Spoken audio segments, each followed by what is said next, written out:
Welcome to Stage Explorations, where we interview the theater creatives and artists from the theater world, those who perform on stage that the audience sees, and those behind the theater stage that the audience almost never sees. I am a journalist and theater fan, Buell Brown, and today's guest is...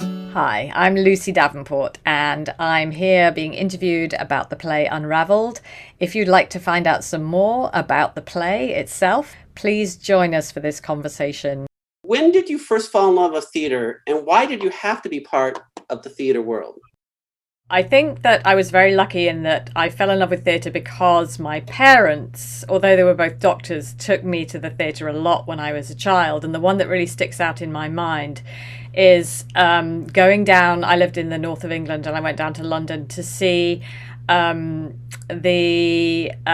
Royal Shakespeare Company do Nicholas Nickleby, which was this epic, legendary production.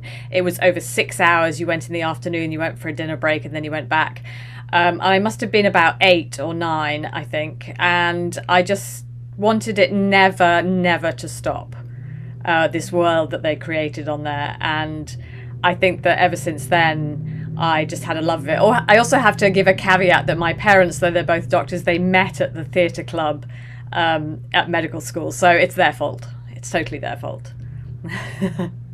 And I think that it was very interesting. I was at a school I did lots of theatre at school, but no one had mentioned to me that drama school was a thing. It just wasn't on the agenda. So I went to college, I did my 3-year degree, and then I was like, well, how do I become an actor? And some people do go straight from college, but I didn't do a drama degree. So then I went to drama school, and that was when I really made the decision to make it a profession as opposed to just dabbling around the edges. And from that, when did you fall in love with acting, and when did it go from an interest to an obsession? I would say I fell in love with acting very early. I used to make my brother and sister do plays with me, which involved dressing my poor brother up as a girl.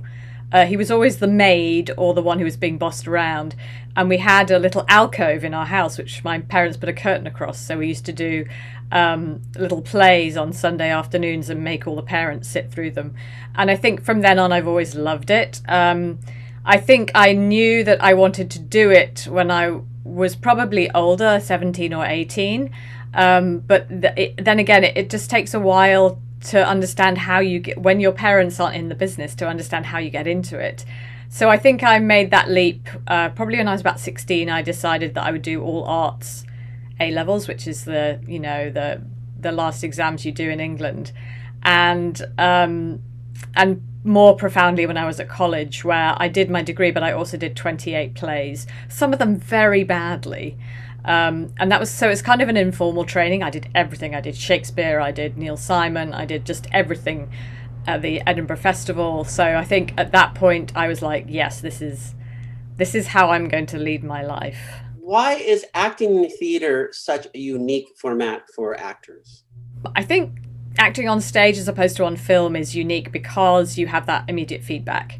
And I think that's what you miss most during the last 18 months when that hasn't been possible. I was actually rehearsing for a play when the pandemic hit and it got shut down, but you get an immediate feeling of feedback from the audience, and it's more than feedback, it's like you're having an experience together, and it's being in that room and feeling the electricity in the air and feeling the gasps or the in-breaths of the audience, or the sometimes the laugh, or even a sort of an exclamation, and at the end feeling how profoundly you've changed that space and their minds, hopefully, or just even entertained them and had some experience together. And film, it's a very delayed reaction you get. You don't know immediately, and I did a lot of theatre in my early years. God, that makes me sound about 85. In my early years, so I got used to that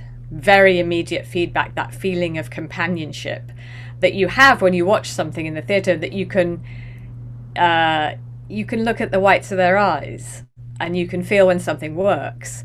And in film, it's just a very different way of approaching the work, because you're not looking for that feedback, you're not looking for that companionship, you're looking to sort of preserve something in the moment for later. So I think that's why, for me, theatre will always be part of my sort of. I've no, you know, I've no reason to ever want to stop doing theatre because of that, and that's what I miss doing this year, to be honest. How is it different developing the character for a play?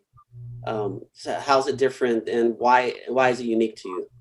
Well, I think that if you're developing a character for any medium, you've got to go through a process. And I was very lucky that my drama school gave you like a whole box of tools that you can use, and you pick the ones that worked for you. I would say that a theatre, when you're preparing to play a character for theatre, you just have the luxury of rehearsal, which is that you can try things out. You can really you can take your time and build layers. They actually once at drama school told us to do a pie chart, and the pie chart could be like, okay, this is like 30% Cruella de Vil plus 20% Lady Macbeth with a bit of so you'd actually really develop this kind of amalgamation of things that and she walks like this and she wears these shoes, and you actually get to practice that and see if it works. And so it's a very gradual process of building up layers. In film, you have to do that kind of privately as you prepare your own script. And you get a lot more props on the outside. They'll literally transform you into looking like the person that you're supposed to be. And you'll step into a set where that will be exactly the room that you're supposed to be in. But it's almost immediate. You have to find that where you are, and find that character in a much more private, and you don't get to try it out so many times. Sometimes you do. I've done films where we do have rehearsal, but that's the big difference for me. I enjoy both for different reasons, but I definitely enjoy the process of slowly building layers that you get in rehearsal. And do you also like it because you do multiple performances per play, whether it's for a week or months? Are you always surprised how your character develops even during the whole play run? Yes, I mean, I think what's interesting about doing a long run of a play is that you have this tension. And I have done, a show where I've been playing the same character for a year. And the tension becomes that you become so used to it. And so it's like second nature to you. You've got to still keep your eye on where you were at the beginning. Otherwise, the performance becomes too unfocused. But also just the joy of discovering things as you go along, finding places that work, building, without kind of jeopardizing the arc that you've built for your character or other people's performance. And also you just get to be a lot naughtier. If you're doing a long run of a play, you can really commit to the performance, but you can also be trying to make your colleagues laugh and doing bad things upstage, which I think when you're doing a long run, you're doing 8 shows a week, which is a lot, keeps it fresh, keeps it enjoyable, in a way that doesn't impact the audience's enjoyment, but makes it fun for you to keep it alive. I'm one of those theater audience geeks. I love going to see it multiple times. I always try to see the beginning, end, and middle to see how things change. It might be minor, but I feel good because most people want to go to theater performance once. I like going to see, okay, they did this different. And sometimes it's the writer, because some of the good writers, they'll adjust if they're actually there, they adjust it too. So I think it's really cool. Totally. And they can it can be like a process of development, that's really exciting, especially when you're doing a new play. I think that is really important because you start to see what works. And to add to that, my next question is, when did you first read a play by playwright Jake Broder, and why do you love his writing? Well, I first read a play by Jake Broder probably in around 2001 when I met him. And full disclosure, I married him in 2004 and I'm still married to him. So I've read everything that he's written since then. We have a very collaborative sort of relationship, which is one of the great things about working together, is that we really enjoy it. We really thrive on that. I usually am the first person to read something when he's finished it. And then it becomes a process of going back and forth. So when I come to it as an actor, I've already done a lot of work on the script, which is really lovely. And I don't have to dive into a script that's completely new to me. The process is also, I have to make a shift from being an editor really to being an actor. And at that point, I have to stop thinking about whether this works in this arc or changing the words. I have to commit to what's on the page. Jake's writing is always complex. It's always, he does not like to preach to the audience or, over explain anything. He likes to leave the audience to catch up and make their own decisions, which I love. I love that space in the work to do that. And he's also not afraid of like big topics. I think that, his work looks at all kinds of things from, school shootings to Alzheimer's and all those related diseases. And I just enjoy the range of that. Jake also trained we were actually at rival drama schools in London. He trained in England. So we have a lot of the same vocabulary. And that's really hugely useful. So we both come from a basis of that English theatre training, and then we have transformed that, hopefully successfully, into all other mediums. But still, we have this basis in theatre, which I think is really, we have a lot of the same tools, a lot of the same feelings about what works. And we saw a lot of the same theatre at the same time. When did you first hear about the story UnRavelled, and then when did you have to be part of the UnRavelled productions? Why was it you had to? I first heard about the story of UnRavelled when Jake came in from the car, where he was like half an hour later than he should have been. I said, "Where have you been?" And he said, "I was sitting in the car listening to the radio," and they'd had this small segment on Radiolab about the relationship between Anne Adams, who is the protagonist in UnRavelled, and Ravel, who wrote Bolero. And he came in and he was completely fired up, and he immediately that evening went away and researched it. So from that point onwards, I was really interested in the story because it's fascinating. This scientist who suddenly started painting, and then seemed to have this whole like different life open up ahead of her. Which then became intertwined with the disease that she was suffering from. And I can't remember exactly when I was like, I think I need to play Anne. I think maybe when I read the first draft and I thought it's one of those parts, it's written for a mature woman. That makes me sound about 85 again. Someone who's very smart, someone who's, hopefully I could do that. But it was...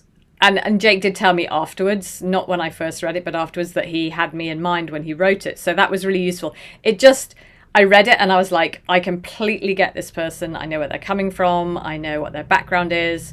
Sometimes you get that as an actor where you just there's not a lot of work involved. You don't have to do a massive amount of like imagining yourself as that person because you just are. And when I read the first draft, I think I was like, oh, I have to play Anne. And I think I did say to Jake, I was like, you're not doing this without me. And he was like, yeah, that's fine. I can't always say that. I have to be careful because I can't be just like every part that I fancy in his work, be like, oh, I hosey that. That's mine. Because it has to be serving the work. But this one I knew that I could hopefully do justice to it. So I just told him very clearly that he wasn't doing it without me. And for those people who don't know the story, can you explain a little bit of the story arc, especially from your character's point of view?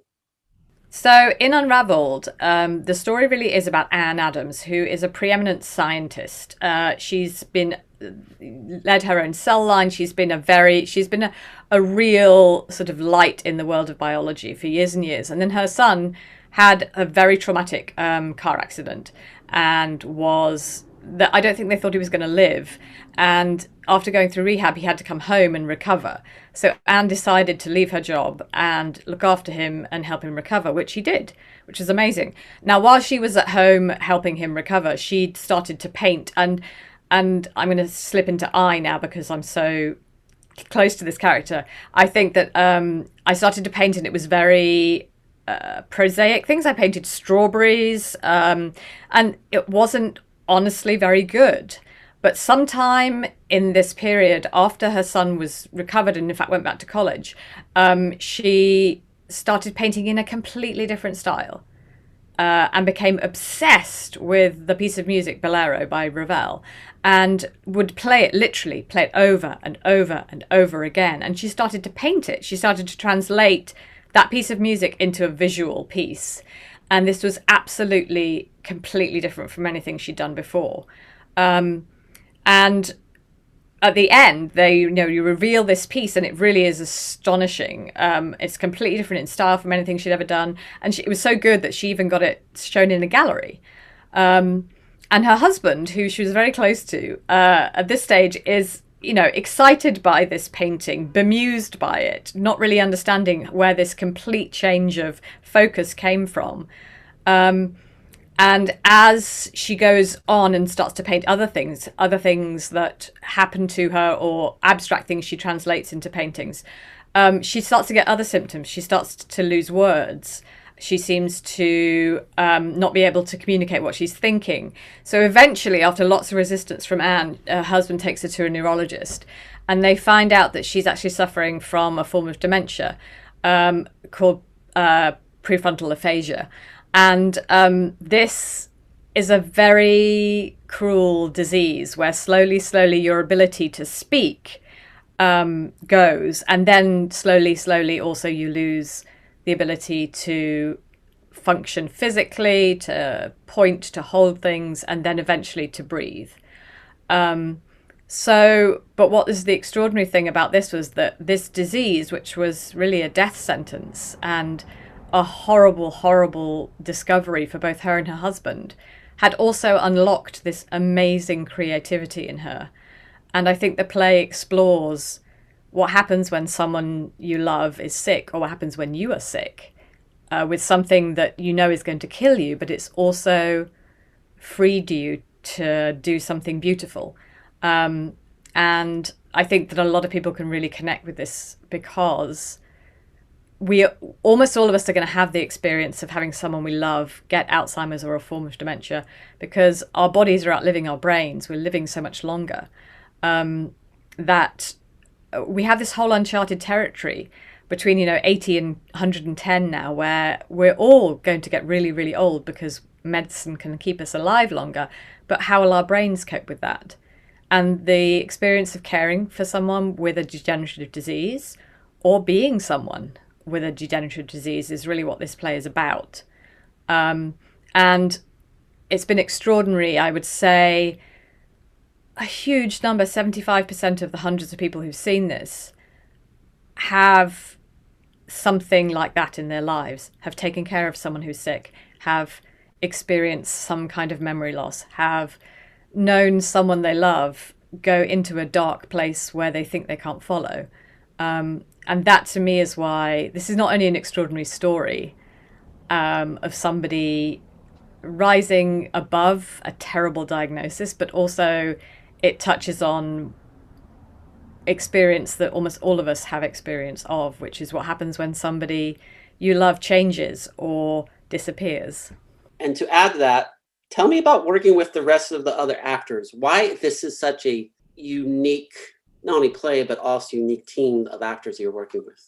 Well, we staged this production during the pandemic, so we had some very unique challenges. We could not be in the same room. In fact, we did this whole production without... I knew all these actors, and that was a huge advantage. We were incredibly lucky that Jake and Nikki, the director, knew just like world-class people to do these jobs, who of course were available because it's a pandemic and nobody is working, none of the theatre actors anyway. And so they were able to pick their number one team because everyone was available. And then it was all actors I'd worked with before on other shows. So the fact that we were rehearsing over Zoom and then shooting on a platform called OBS, which is a little like Zoom, it could have been almost impossible to connect with people, but I knew these people, I knew how good they were, I knew that their performances would reach beyond the little box that we were in. And actually, we did have the luxury of rehearsal. Even during rehearsal, I felt that little box wasn't containing us. I was reaching out beyond the screen to really connect with those other people. And that's what... So it was an extraordinary... That one of the hardest things was we rehearsed in Zoom looking at each other. But once we got to shoot, we had to look into the camera or to some very specific eye lines in order to create the illusion of the space that we were in. So if you turn the camera around and see my space, I had sticky notes which had where the paintings were, where the other actors were going to be standing, for it to look right on Zoom, which was very counterintuitive. But we'd had that 3 weeks of really rehearsing together. I already knew these people. I felt very comfortable with them. So it was possible. And of course, you roll the dice. It was kind of a new venture. But I'm really hoping that from the feedback we've got, people really felt that connection. They felt that relationship. They almost forgot that we weren't in the same room together. And that's what we were aiming for. Something that was so simple that sort of after about 10 minutes or so, you forget that we're not sitting at the same table, or,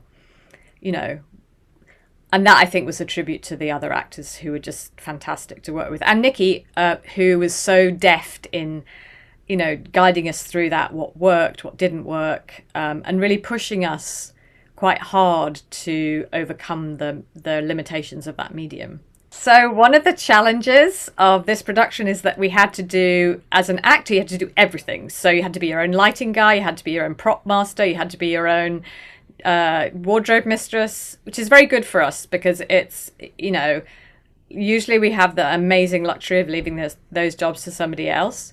But I don't know, I would think we just had to do it. So if you would have seen my setup, I had my screen and I had all my post-it notes, and then I had all my props and my costumes all hung next to me, and I knew exactly where the edge of frame was. So this is where this medium, which was live recorded theatre, actually, it was very useful to have had the film experience I've had, because I knew how to work that frame and where the frame ended, which is something you don't have to worry about in theatre, but I knew how to hopefully work with that.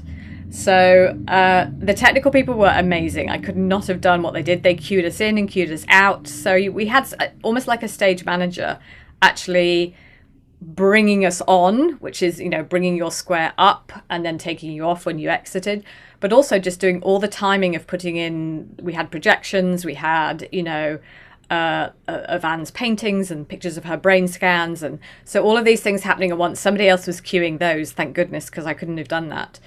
But it was also amazing in that we were able to, the first weekend that we shot, we were able to run the play 2 or 3 times with all the technical stuff. And Jake and Nikki were able to give us notes, and we were able to go back and redo parts that we wanted to. So we had some of the luxury of film where you get to go redo something without the pressure of doing a full, well, we did do full live performances, and that's what you see. But just occasionally, if there was a technical hitch. I mean, one of the things we're battling, of course, is that we had to have everybody plugged into a router so that we had streaming without interruption. And, Leo, who played Dr. Miller, had one day where his internet kept going out and we kept losing these beautiful takes that he'd done. Or we do the whole play and they come back and say, oh, sorry, we lost Leo at the end. And so we'd have to go back and do those bits again. But that was in some ways the advantage of the medium. So we got some of the real advantages of running a play all at once, because things happen when you do that instead of chopping it up like in a film. But then we were able to go back and push in and just do little bits that hadn't worked because of technical stuff. But honestly, it was physically exhausting. I was on my feet for an hour and a half with, props, costumes, lighting, blah, blah, blah, blah, blah. And I had a big, on my wall, I had my big sort of scene list. Obviously, I'd memorized the whole play, but just remembering which prop to pick up when and where, which scene was, all of those things. And then one very unexpected problem was we were all mics, we had radio mics on, which were fed straight into the sound. But things wouldn't happen. I'm actually in my office garage now, and there are trees outside. And in the middle of one of our run-throughs, there was this incredible squawking noise, so much that the sound guy came on and said to me, Lucy, what is that noise? So they could hear it through my body mic. And it was that flock of parrots from Pasadena. And literally there were 40 parrots sitting in the tree outside the garage, all going, and we were like, we can't continue with these parrots. They were so noisy. So we had to go outside, and then we tried clapping, we were like rattling things at them. Finally, they went away. But it's that kind of thing where you occasionally have the siren or a mobile phone in a theatre that interrupts you. But when you're standing in your garage, it's all, parrots will come and parrots will squawk. So I will always remember that moment. What do you want the audience to get out of this play? I really would love the audience for UnRavelled to remember that all forms of dementia are not necessarily just a terrible, terrible death sentence. That we could refocus how we see people with disease as, I think there's a tendency now to be like, oh, you're broken and it's just like a hill. You're going to go down the hill, you're going to get worse and worse and worse until you die. And there's nothing you can do about it and you're powerless. What I would love them to understand is that there can be tremendous beauty and even, weirdly enough, positivity in that disease. And if you have 10 years left with dementia, you could achieve beautiful things. You could achieve amazing things. We've seen this over and over again in the people watching it and the people who contributed to the talkbacks, that the bizarre sort of effect of this disease, as well as taking things away, is also to give back. And we have a personal story in our family of somebody who was a very, very sort of terrifying figure in our family, a really difficult woman, and who'd caused a lot of hurt and pain in the family. She got dementia and she lost all of that aggression, all of that meanness, and she became this sort of small, sweet, kind, caring. And it was, from her point of view, it was probably a very freeing experience to let go of all that pain and hurt. For us around her, it was also extraordinary because we were able to see someone who was really scary and broken and damaged just let go of all that and be really present.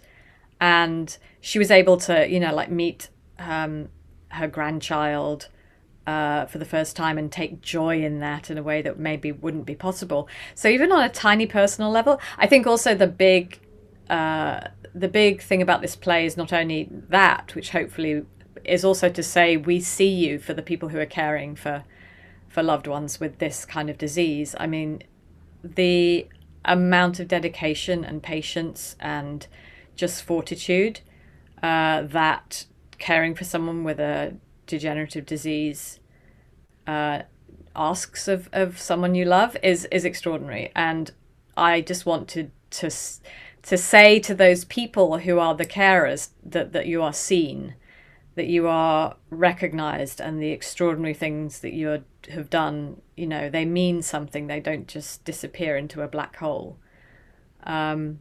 So yeah, and I think those are the most important things for me from the inside. A similar question, but different. Why must the viewers attend the online Ravel play? Why must they? I really believe that people should see UnRavelled because it's a little bit to do with the fact that we're all going to face something like this in our lives. We're all going to face a time when we're going to get older and we're going to change, and how do you negotiate that? I also think that we are all going to face some kind of challenge like this. As medical science makes us live longer, we're going to get older and we're all going to have these, but I think we're going to have, something's going to kill us, probably a lot slower than it used to do. And whether you're the carer or the person suffering, this is going to be our future, and therefore it's completely universal. And so interestingly enough, a play which on the surface is about neuroscience and art, or neuroscience and music, and the interface of those two things, is actually profoundly about being human. And one of the things that Ravel says And I've not been very good at touching on that. It turns out that Ravel, who wrote Bolero, was actually suffering from the same disease at the same age, at the same time that he wrote Bolero. And they have this, Anne and Bolero have this connection over 100 years, which obviously is imaginary, but, well, maybe it's not. But it's the idea that you can have, like, who are you? Are you that which you do in the first 50 years of your life or the last 20? Like, how are you defined? We define people by, are they sick or are they well? But maybe we need to open up those categories a little bit more. So not only are we all going to face a situation where we might be a carer or a caree, I think it really asks some profound questions about how the mind works. And that's why Dr. Miller, the real Dr. Miller, is so fascinated by this. Because he's like, so can you turn off one part of the brain and wake up another part of it? Because that's what this disease seems to do, at least for a short time. And the implications of that are, go to the real heart of who we are. Our brains are our motors. If you can switch one bit off and wake another bit up, what an extraordinary thing that would be. And so these implications are so universal. I love people who watch this and say, well, I'm not creative. I don't paint, I don't write music. I'm not an actor. And you're like, yes, but maybe you are, but you just haven't discovered it yet. And I think that's what's beautiful about some of the patients that we got to interview, is that some of them were like, they were people who had no contact with this kind of world. They thought, I'm not an artist. I'm not someone who makes things. And then because of this disease sort of setting them free, they made all kinds of beautiful things, music, paintings, this guy who made these incredible sculptures out of stones in spirals. And the idea that who are we and how do we access those parts of ourselves, I think is like, that applies to everybody. Which is why I think it's a beautiful story, because it could just be about a woman who gets sick and how her husband copes. But it's also a play about, like, who are we? Maybe you can be an accountant for 70 years and then discover you're a painter, or the other way around, so. Why are institutes like the Global Brain Health Institute so important and needs the community's help and support? Well, the GBHI, or Global Brain Institute, we all have brains. It's a completely universal experience. And it's funny. I think that we have this funny saying that we've had in our family now since we've done this play, which is, brains are the new black. It was such a huge mystery of being human for so long, and we're finding out so many more things about our brains and how they work and how they influence our behavior and our experience. And the GBHI was really formed to push beyond the sort of clinical doctor view of neurology, a little bit like something that like Oliver Sacks does, kind of take brain science and put it in the context of everyday experience. And because we all have brains, and because we are all, whether we know it or not, using them every single day, it's almost the most important thing we can do is to find out about how brains work and what makes them function well, and what can impede them. And so I think that the GBHI is reaching out beyond, you would only see a neurologist if you had a problem, and saying, what can all this science that we now know about our own brains really tell us about our whole experience, about being human? And they really want to answer some of those big questions. Dr. Bruce Miller is, one of his sort of primary interests beyond treating his patients is to explore how neurology and creativity go together, because he can see in the future that might be a way to treat people who have problems, or just a way of like maximizing, there's that old adage, we only use 25% of our brain, and what should we do with all the rest of it? And so this is really on the cutting edge of how science and art can work together. And I think we think of those two things as such different disciplines. and that there's no meeting place, but there are so many meeting places for science and art. And I think we'll find more and more of those as we go on. It was funny when I interviewed Victor from that organization. He was, when I asked him why his organization is important, he actually mixed why his organization and theater is so important for people. That was really interesting how he melded that. Yeah. Why are playwrights like Jake Broder and local theaters so important and needs the community's help and support? I think that theatre is essential, and the best argument I can have from that is that we have always done it. Since the ancient Greeks, we know how they did it, but even before that, the reason that people talk about how watching TV or listening to music got them through the pandemic is that we have this basic human need to have our experience reflected back to us in music, in theatre, in film, in TV, something something which tells us more about ourselves or about being human. And storytelling is the most essential thing that we have. We've done it since we were humans. And I think there's something unique about live theatre because there's something slightly more passive about sitting back and watching a TV show or a film, and it will transport you. But there is nothing on earth like having the experience of going into a room and having an experience in the theatre or a concert or something live with all those other people. It's also the one thing that we've really been deprived of for the last 18 months, of having that communal experience.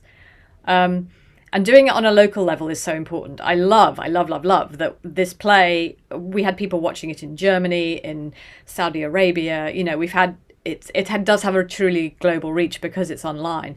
But I also think you should go into a small theatre in LA and go and see a play about brains and music and creativity and come out with your mind blown because you've just seen that, 20 minutes from your house. That's essential too.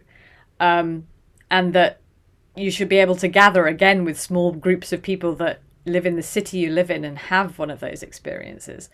And that's why theatre is essential, and why we must support our small theatres and our big theatres in opening up again and showing live events. I think we're getting there slowly, and it's a bumpy road, but it is essential. We've done it for thousands and thousands of years.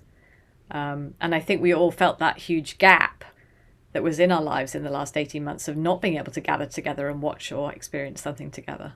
Are you looking forward to see UnRavelled the play in the theater? And are you hoping for the same cast also?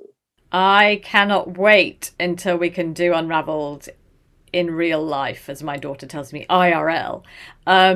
So yes, we are making plans now to stage this production as a live production. And as much as we got from doing it in the medium we did, because in some ways it's a play about isolation, so it sort of actually gained something from the medium we did it in, all of us isolated, but it'll also gain a huge amount from being live. We are hoping for the same cast. In fact, Dr. Bruce Miller, who's the head of the GBHI, was like, I like that guy who played me, you're going to keep him. So I think we'd love to keep the same cast. It'll obviously depend on availability, and but we're actually hoping and looking into doing a production that may also go into a theatre in the UK. So there might be a different cast in the UK. I'm lucky I have both passports, so I can do both sides. But yes, there was a unique chemistry and a unique feeling about this cast. Also, that everybody there was exactly right. I felt anyway. This is from the inside. So it would be hard to do better. And also all of those people are all theatre actors and would know how to translate. Nikki is a theatre director. She would know how to translate what we did in one particular medium into the theatre medium. So fingers crossed, within the next 12 to 18 months, we will be doing this live. And again, also probably in more than one city, so that we can really give a wide range of people an opportunity to see it live. I have another question. It's because it's what Jake said in his interview. Mm-hmm. Jake mentioned his pandemic players. He said he had a pipe dream of creating a repertory theater that would perform Max and Willie, Last Laugh, Our our American Hamlet and UnRavelled with those 8 or 9 actors who would do all the plays. The company of people who he wants to work for the next 10 years, he says. Tell me what you think about that, and tell me why this group of unique actors is just the perfect theater team. So Jake, the playwright, had this idea. Once we cast UnRavelled and we were able to use actors that he'd really already worked on. In fact, Leo, who plays Dr. Miller, I was rehearsing with him in another one of Jake's plays when the pandemic hit and we got closed down. This group of actors was so unique in their range and just their talent that I think it became clear that we could slot these people into a number of Jake's plays. And actually beyond that, what LA does not have is a rep theatre. We still have one in England, something like the National Theatre, where it does its own productions and uses, sometimes anyway, or the Royal Shakespeare Company uses the same actors for a whole season.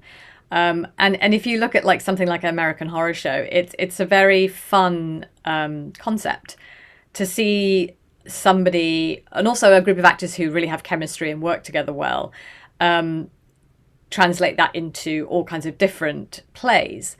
So I think the pipe dream is that this group of actors, plus another couple of people who have been very involved in Jake's plays over the years, would function as a rep company like that and would present a number of classic plays interspersed with Jake's plays. For instance, you would do Hamlet and then we'd do our American Hamlet, which is a take on Hamlet, and in the story of John Wilkes Booth. So yes, we are working towards that. We just had a reading of the new draft of our American Hamlet, Jake's play, which looks at kind of what we remember, and so it's looking at memory and fame and what, the kinds of things that make headlines. And of course, in the context of the Booth family, where John Wilkes Booth is the one that we remember, the assassin, rather than his brother, who was actually a very famous actor, or his father, who was also a very famous actor.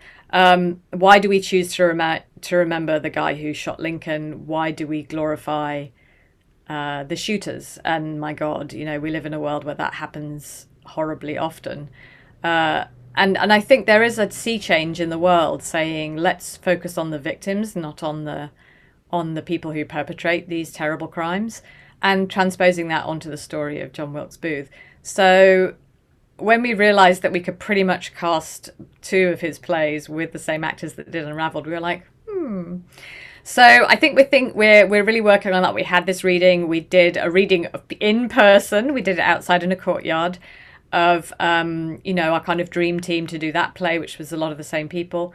And I think that one of our 5-year projects is going to be bringing that to fruition, finding a home for it in LA and having that kind of old-fashioned rep company that we would also want it to really be representative of the diversity of LA.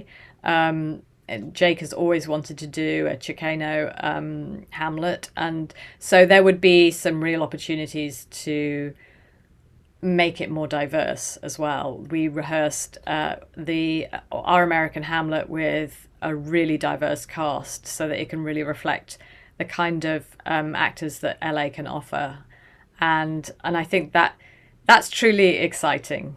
Hi, I'm Lucy Davenport, and I'm one of the actors in the play UnRavelled. If you've enjoyed my conversation today, please come join us.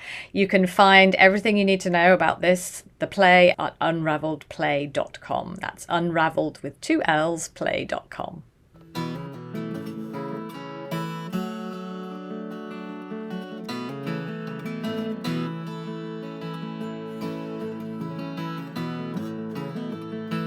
Thank you for listening or watching this podcast episode of Stage Explorations.